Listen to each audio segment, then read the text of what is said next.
आऊज़ु बिल्लाहि मिनश्शैतानिर्रजीम बिस्मिल्लाहिर्रहमानिर्रहीम। अस्सलामुअलैकुम नाज़रीन हज़रात, आप देख रहे हैं ज़ोया लाइफ हेल्थ केयर। दोस्तों, आज मैं आप लोगों के लिए एक बेहतरीन अमल लेकर आया हूँ, सूखापन दूर करने के लिए वजीफ़ा। दोस्तों, इस अमल की इजाज़त बिल्कुल आम है।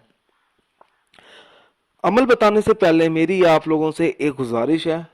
दोस्तों, ये जो वज़ाइफ मैं आप लोगों तक पहुंचाता हूं, इन वज़ाइफ को आप लोगों ने सिर्फ और सिर्फ जायज़ मकसद के लिए इस्तेमाल करना है, ना जायज़ मकसद के लिए हरगिज़ इस्तेमाल नहीं करना, वरना कोई फ़ायदा नहीं होगा। अगर कोई ऐसा बच्चा है या कोई ऐसा शख्स है जिसको कोई ऐसी बीमारी हो गई हो या कोई असेब की वजह से सूख कर कांटा हो गया हो और उस शख्स या उस बच्चे की बीमारी का पता ना चल रहा हो और ना ही इसे किसी भी दवा से आराम आता हो, तो उस शख्स या उस बच्चे को चाहिए कि वो ये अमल करे। अमल इस तरह से शुरू करना होगा।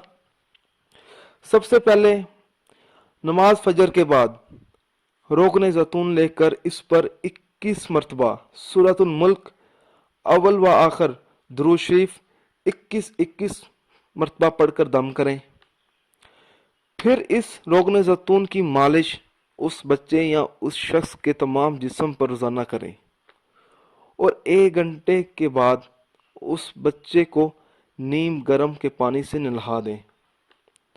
इंशाअल्लाह ताला इस अमल से बच्चे का सूखापन ख़त्म हो जाएगा और उस शख्स का भी सूखापन दूर हो जाएगा जो वो ये अमल करेगा, और थोड़े ही अरसे में बच्चे को सेहत या उस शख्स को सेहत व तंदुरुस्ती हासिल हो जाएगी और दोबारा ये शिकायत का मौका नहीं मिलेगा।